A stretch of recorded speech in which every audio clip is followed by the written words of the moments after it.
Man, we got a lot to unpack. I've been following a lot of different stories, man. Max B, man, let's get to it, man. Max B home, man. Max B did 16 years, man, 17 years in prison for a robbery from 2003, I believe. And listen, there's a lot of controversy surrounding his release. There's been a lot of people on the attack talking about, he cooperated, and this, and it only confirms what something I've been saying in all my, going back to when I started this, is that, when you commit crimes with other people, you automatically enter into, it's a conflict of interest, and then when you get arrested, it gets even more complicated because now people begin to act in their own self-interest, even when it's not, intentional of harming another person, when that self-interest harms the other person. And it's, these cases, man, you're on cases with people, catching cases with people.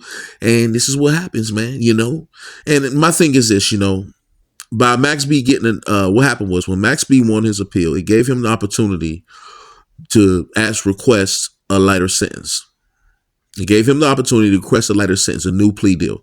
When you overturn when you overturn a conviction, constitutional evidence, it basically starts your case all over again. So they basically brought him a plea for 20 years. He took it. He had 17 in, which just left him with a few years he has to do on some sort of like supervision. By him doing that, it jeopardized the appeal chances of his co-defendant, who had a life sentence, who was actually the shooter in the case. Now, Max B is no less culpable because allegedly he's the one who put him on to the robbery, and it went bad and everybody went to jail.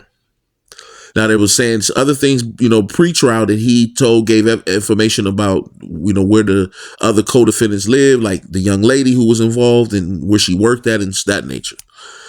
And this is where it just get complicated. Now, it seems like New York is embracing him. New York has a tendency, to selective politic, and this is what I'm getting into. What's going on, man, New York, man? Y'all, this is what I be talking about. The federal system, the New York guys be some of the most, how can I say it, conservative dudes when it comes to the code. I mean, New York cars everywhere I've been, man, they wreak havoc, man, running rats up and hunting rats and, exposing rats in the federal system.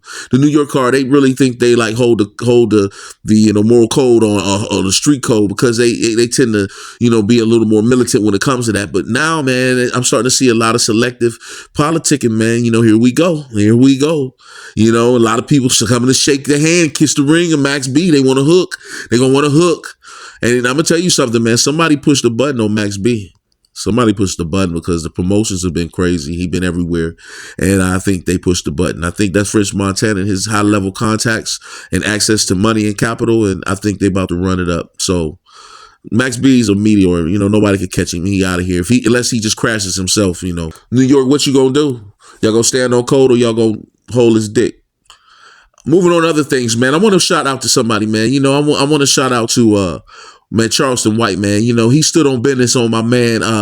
It's Up There podcast, Loon, man. Listen, I think Loon is probably one of the most promising journalists out there. I think Loon, out of all the platforms, man, I admire him, man. I think he's, very detailed. He's very researched. He's very knowledgeable. He's very articulate, and I really enjoy his content. But Loon, show some flaw, baby. I fucks with you. But you showed some flaw, big dog. That, I don't want to talk about Thug, man. You showed bias. You showed impartialness when it comes to Thug, man. And that fucks with a journalist's credibility, my boy. I ain't like that, man. Charlston White stood on business with you. Say, yeah, man, that's why I don't like to talk to black folks, man. Y'all get this selective politicking and y'all step into this cognitive dissonance and start trying to fit that circle into a square hole. Y'all starting to fit that circle into a square hole, man, with that cognitive dissonance and, man, and pretending like these matters ain't relevant. Young Thug should have definitely been on the table as a journalist. If he didn't like it, he ain't your friend. But, man, Charlston White, I commend you, man, standing on business, man. Well, I get it, man. He walked off, man, and listen, Lone, come on, man. I respect you, Playboy, man. You got a beautiful platform, man. But that was flawed, my nigga. That was flawed, man. Until we talk again, man, listen, hood politics, man, I'll be back at you, man. Peace.